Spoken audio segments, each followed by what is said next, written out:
구독, 좋아요, 그리고 공유까지도 눌러주시면 저에게 도움이 되겠습니다.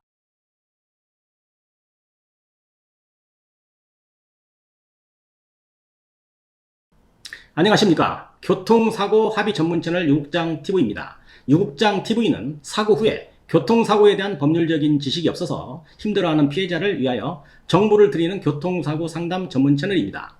만약 유국장TV의 영상을 봤음에도 불구하고 궁금사항이 있다면 911LAW 카톡이죠. 이쪽으로 문의하시면 교통사고에 대한 궁금증은 모두 해결해 드릴 수가 있겠습니다. 오늘은 교통사고가 나게 되면 산재로 처리도 할 수 있는지, 할 수 있다면 어떻게 처리가 되어서 교통사고 피해자들에게 적용이 되는지, 또는 산재 처리가 도움이 되는지 아니면 별 도움이 안 되는지 등 전반적으로 교통사고로 인한 산재 처리 방법에 대해서 설명을 드려볼까 합니다. 상담을 해드리다 보면 많은 사람들이 교통사고가 나서 병원 입원 중인데 산재 처리를 하려고 합니다. 이렇게 이야기하면서 막연하게 질문을 하는 경우가 많습니다. 그래서 이 문제는 어느 정도 정리가 좀 필요하지 않을까 해서 영상 준비에 들어가게 된 것입니다. 교통사고인데 산재 처리를 할 경우에 어떤 경우가 나에게 이득이 될 것인지, 괜히 피곤한데 쓸데없는 생각을 하는 건지 정확한 커리큘럼을 아셔야 질서 있게 일처리가 순조로울 수 있다는 것입니다. 요즘은 퀵 오토바이죠. 라이더들의 직업 시장이 아주 커졌기 때문에 상담 문의사항이 많아졌습니다. 라이더들은 하루 종일 운전을 하게 되는데 사고에 노출되는 시간도 많고 사실 사고도 통계적으로 많이 발생하는 것이 현실입니다. 그래서 근무 시간에 사고가 나면 산재 처리에 대해서 궁금한 것 당연한 것입니다.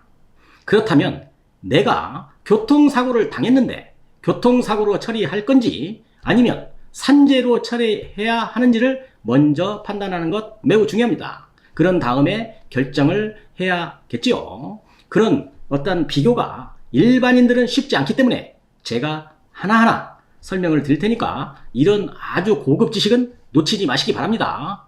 공짜입니다. 이 영상 보시고 무상으로 가져가시기 바랍니다. 자, 교통사고는 사적인 보험입니다. 산재는 사회보장적 보험급여라고 생각하시면 됩니다. 이런 차이점이 있는 것이죠. 만약에 교통사고 피해자가 산재 처리를 했다면 근로복지공단에서는 치료와 장애급여 등 이런 것들을 처리한 후에 교통사고의 보험회사에 대해서 구상 처리하는 형식으로 알고 계시면 되겠습니다. 첫 번째인데요. 출퇴근 중에 발생되어지는 교통사고죠. 업무의 연장 시간으로 보는 겁니다. 자, 두 번째는 꼭 출퇴근 시간이 아니더라도 회사의 업무 중에 발생한 교통사고. 또 세 번째인데 요즘에는 퀵이라는 라이더들이 많기 때문에 업무 중 교통사고 발생 빈도가 높다는 것입니다. 자, 그렇다면 무조건 산재 처리가 나에게 유리할까요? 그렇지는 않고요. 몇 가지 따져볼 필요가 분명히 있는 것입니다. 첫 번째인데요. 과실이 나에게 많은 경우입니다. 교통사고가 발생을 했는데 내 과실이 8대2 혹은 7대3 이런 식으로 내가 과실이 많은 경우는 산재 처리를 하는 것이 유리합니다. 교통사고와 달리 산재에서는 사고가 발생한 것에 대한 치료와 급여가 이루어지기 때문에 과실이 많고 적은 것에 대해서는 따지지 않습니다. 그러니까 내가 교통사고로 과실이 많은 경우는 산재 처리를 함으로써 상당히 좋은 이득을 득할 수도 있겠다. 이렇게 보면 됩니다. 자, 두 번째인데요. 장애가 좀 크게 남는 경우죠. 교통보험과는 달리 산재에서는 연금제도라는 것이 있습니다. 1급에서 7급에 해당되는 경우에는 연금으로 평생 받을 수 있기 때문에 교통사고 보험 처리보다는 금전적인 이득이 크게 발생할 수 있다는 것입니다. 그러니까 진단서 병명이나 수술을 했다면 그 부위에 대해서 장애 정도가 7급 이내에 들어갈 수 있다는 판단이 된다면 굉장히 좋은 선택이 될 수 있다는 것입니다. 자, 세 번째인데요. 사망사고인 경우입니다. 나이가 젊은 교통사고 사망 피해자는 해당이 되지 않을 수 있겠지만 나이가 많은 사망 피해자는 산재 처리를 함으로써 사망급여를 유족연금으로 받으면 그 금액이 더 커질 수 있기 때문에 도움이 되는 경우가 있습니다. 교통사고로 처리하는 게 이득인지 산재 처리가 이득이 되는지 꼭 따져볼 필요가 있다는 것입니다. 자, 네 번째입니다. 산재에서는 위자료가 없다는 것이죠. 예전에 제가 처리한 사건인데요. 나이가 많은 그런 어떤 정년을 마치고 세무서 사무소에 소일거리로 근무하던 분이 사망사고를 당한 케이스를 처리했습니다. 제가 소개해 드리겠습니다. 교통사고로는 사망합의금이 너무 적기 때문에 산재 처리를 하게 된 것입니다. 그래서 유족연금으로 처리가 되었고 이 금액은 매월 연금 형태로 나오기 때문에 누적이 되면 상당히 큰 금액이 될 수 있는 것이죠. 그런 후에 보험회사를 상대로 사망사고에 대한 위자료를 청구해서 받은 사건입니다. 현재는 위자료가 1억 정도 됩니다만은 예전에는 8천만 원인 경우도 있었습니다. 이런 처리를 해서 유족들이 매우 만족하는 모습을 본 적이 있습니다. 이렇게 산재와 교통사고의 이득 분기점을 잘 파악하고 대처한다면 교통사고 피해자가 교통사고 보험 처리로 갈 것인지 아니면 산재 처리를 해야 할지 판단을 할 수 있을 것입니다. 이런 질문에 제가 단답형으로 대답을 하면 가능은 합니다. 그런데 따져볼 것이 있다는 것이죠.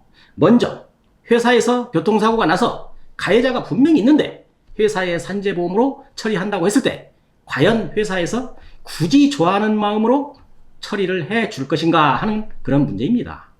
일반적인 회사들은 산재 신청을 했을 때 산재 처리를 많이 하면 근로복지공단에 보고되는 산재 점수가 높아진다는 이유로 반기지 않는 회사들도 있기 때문입니다. 어떤 경우든 득보다는 실이 많다고 판단하기 때문에 싫어하는 경우가 되겠죠. 이렇게 내가 다니는 회사와 불편해지면서까지 경상 환자가 산재를 처리해야 할 것인가? 그건 생각해 볼 필요가 있다는 것입니다. 또 크게 다친 것도 아니고 뼈도 부러지지 않았는데 염좌나 단순한 디스크 등으로 산재 처리를 요구하느냐 하면서 가해자가 있는데 교통사고로 하는 게 좋겠다고 이야기할 수도 있는 겁니다.